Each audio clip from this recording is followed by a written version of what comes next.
Paying forward your gift of old age. Depending on our own individual view of our life, reaching the status of being considered an old person, whatever this actually really means, can be seen in many different ways, because our view is coloured by experiences, both varied and unique, which have occurred in our lives up to the present. However, so things do not become unnecessarily complicated, we will sum up just 3 basic views as follows.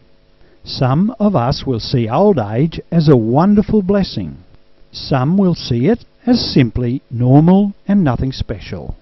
And a third view could be that it is the most difficult and unhappy time of our entire life.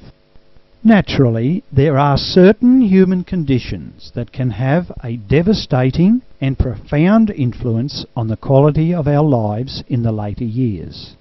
They are the various ailments that cause us to suffer severe disabilities or severe loss of our mental faculties. And sadly, at times, we may suffer from both of these. For people who must bear these afflictions, the ability to choose how we make use of the time of our old age is dramatically curtailed or removed altogether, and it becomes a necessity for us to be totally reliant and totally dependent on other people in our community. No matter how we view this sad conclusion to the lives of some of our human family, the process of aging continues. And although we are making substantial medical advances in the search for ways to at least ease the severity of these difficulties, the reality is that they will continue to be part of our cycle of life for some of us on into the foreseeable future. However, for a large number of people who are reaching or who are already in what is generally accepted as old age, the future is still very attractive, and it is filled with promise, beckoning us on with the prospect of this time being a wonderful, exciting, and very fulfilling period in our life. If we have moved into the later part of our life, and we have been blessed with reasonably good health, and we are also doubly blessed with our mind still functioning well, we have a wonderful opportunity to pay forward some of the best and rewarding teachings we have received throughout our long life.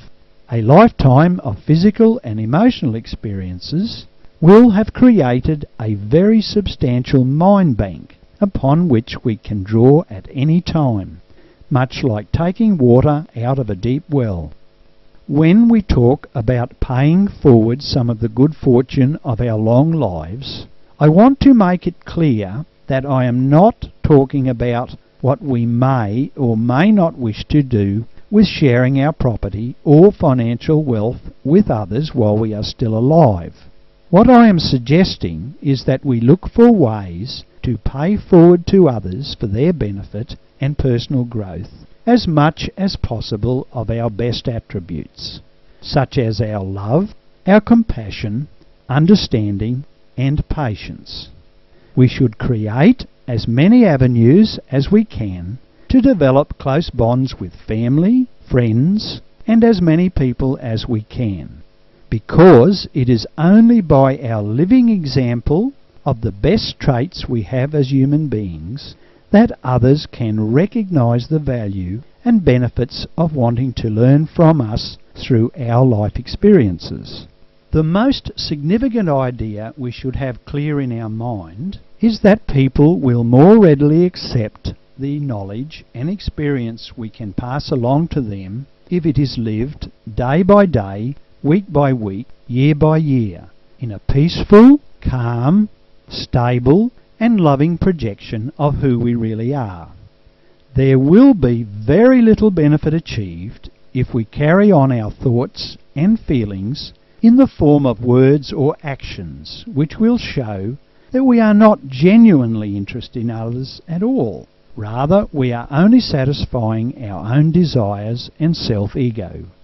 To avoid this most unwanted perception, we must show, among other attributes, a large amount of patience, such as staying quiet while we listen and try to understand when others are expressing their thoughts and feelings to us. It is very important to support and help build self-confidence and self-esteem in family members and friends, remembering that nothing destroys a person's sense of self-worth and value more than criticism and a lack of respect for their feelings and ideas.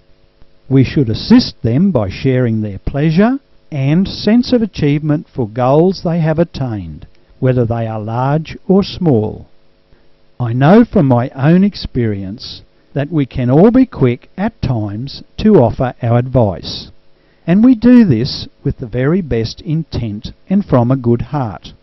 However, while we are doing this, we must display another very valuable attribute we have hopefully acquired by now, and this is a sense of diplomacy.